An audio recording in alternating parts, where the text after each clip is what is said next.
तो हर वक्त नाकाम रहता हूँ, शैतान गुनाह करवाता रहता है। तो उसके बारे में शायर ने कहा, जो नाकाम होता रहे उम्र भर भी, जो नाकाम होता रहे उम्र भर भी, बहर तौर कोशिश तो आशिक न छोड़े। जो नाकाम होता रहे उम्र भर भी, बहर तौर कोशिश तो आशिक न छोड़े। ये रिश्ता मोहब्बत का कायम ही रखे, ये रिश्ता मोहब्बत का कायम ही रखे, जो 100 बार टूटे तो 100 बार जोड़े। अपने अल्लाह के साथ ये मोहब्बत का रिश्ता कायम रखना चाहिए। गुनाह की वजह से ये रिश्ता टूट जाता है, तौबा के जरिए से बार बार जुड़ जाता है, फिर बंदा गुनाह करता है, रिश्ता टूट जाता है, बंदा तौबा कर ले इसको जोड़ देता है। कोई बात नहीं, ये गुनाह हो जाते हैं, लेकिन गुनाह के बाद फिर अल्लाह की तरफ रुजू करना, इससे अल्लाह ताला बड़ा खुश होता है। वो जिधर भी गया लौटा तो मेरे पास आया, वो जिधर भी गया लौटा तो मेरे पास आया। यही तो बात भली है मेरे हर जाई की। मेरा नाफरमान बंदा, मेरा बेवफा बंदा जहां भी चला जाता है, आखिरकार फिर मेरी तरफ रुजू करता है, फिर मेरी तरफ रुजू करता है।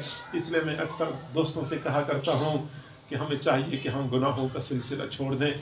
अगर नहीं छोड़ सकते, कम से कम एक काम कर लिया करें कि रोजाना 5 वक्त नमाज की पाबंदी कर लिया करें, क्योंकि 5 वक्त नमाज के साथ बंदे का रिश्ता अल्लाह ताला के साथ बार बार जुड़ता रहता है। हम देखते हैं कि बंदा फजर की नमाज से फारिग होता है, फिर बाहर जाता है काम काज के लिए, या खवातीन घरों में बैठ जाती हैं, बाल आपस में बातचीत करते रहती हैं, या घर से बाहर निकलती हैं, तो फजर से लेके ज़ोहर तक हम वक्त गफलतों में गुजारते हैं, अल्लाह ताला की नाफरमानी में गुजारते हैं। लेकिन जो ही ज़ोहर की आज़ान की आवाज़ आती है, फिर ये गुनाहगार बंदा रब की तरफ रुजू कर लेता है, फौरन वुज़ू करता है कि मैं तो बहुत गुनाहगार, बहुत नापाक हूँ, अपने रब से मैंने मिलना है, कम से कम मैं अपने आप को पाक तो कर लूँ ना, दिल को तो पाक नहीं कर सकता, ज़ाहिरी आज़ा को तो मैं पाक कर लूँ। फिर वो वुज़ू कर लेता है, फिर वो अपने अल्लाह के सामने खड़ा हो जाता है। कभी क़ियाम की हालत में रब याद कर रहा होता है, कभी सर झुकाता है रब के सामने, कभी ज़मीन पे पेशानी टेकता है रब के सामने। वो अगरचे ज़बान से तो कुछ नहीं कह रहा होता, लेकिन उसका दिल कह रहा होता है, मेरे अल्लाह मैं बहुत गुनाहगार, बहुत बुरा हूँ, फजर से लेके अब तक मैंने तेरी नाफरमानी की है, लेकिन अल्लाह मैं तुझे मुकम्मल नहीं छोड़ सकता। मैं एक मर्तबा फिर तेरी तरफ रुजू कर चुका हूँ, मैं तुझे मनाता हूँ, मैं तुझे राजी करता हूँ। हदीस शरीफ में आता है, इस नमाज की वजह से फजर से लेके ज़ोहर तक के तमाम गुनाह माफ़ हो जाते हैं। इस बंदे का एक मर्तबा फिर राब्ता अपने अल्लाह के साथ जुड़ जाता है, ज़ोहर की नमाज से फारिग होता है, असर तक फिर अल्लाह ताला की नाफरमानी करता है। जो ही असर की अजान होती है, ये फिर अल्लाह की तरफ रुजू करता है, अल्लाह मैं गुनाहगार बंदा हूँ, मैं गुनाहों का सिलसिला भी नहीं छोड़ सकता, लेकिन अल्लाह मैं तुझे भी नहीं छोड़ सकता।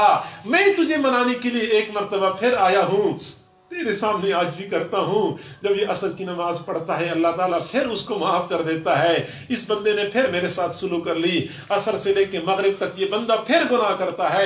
जो ही मगरिब की अजान होती है, ये अल्लाह की तरफ रुजू करता है, अल्लाह मैं गुनाहों का सिलसिला नहीं छोड़ सकता, लेकिन अल्लाह मैं तुझे भी नहीं छोड़ सकता, मैं तुझसे मुकम्मल दूर नहीं होना चाहता। एक मर्तबा फिर मैं तुझे राजी करने के लिए तेरे सामने झुक रहा हूँ। इस अंदाज से जब बंदा हर नमाज में अपने रब को राजी करने की कोशिश करता है, अल्लाह ताला भी देखता है कि मेरा बंदा भी अजीब है, न गुनाहों का सिलसिला छोड़ सकता है, न मुझे छोड़ सकता है। हदीस शरीफ में आता है, अल्लाह ताला फरमाते हैं, मेरा बंदा भी अजीब है, न वो सिलसिला छोड़ सकता है, न मुझे छोड़ सकता है। फरिश्तों तुम गवाह रहो, मैंने इस बंदे को माफ कर दिया। न सिर्फ ये कि अल्लाह ताला बंदे को माफ करता है, बल्कि अल्लाह ताला उस बंदे को अपने मुक़र्रबीन में शामिल फरमा देता है। चलो मैं इसको गुनाहों से मुकम्मल छुटकारा दे देता हूँ।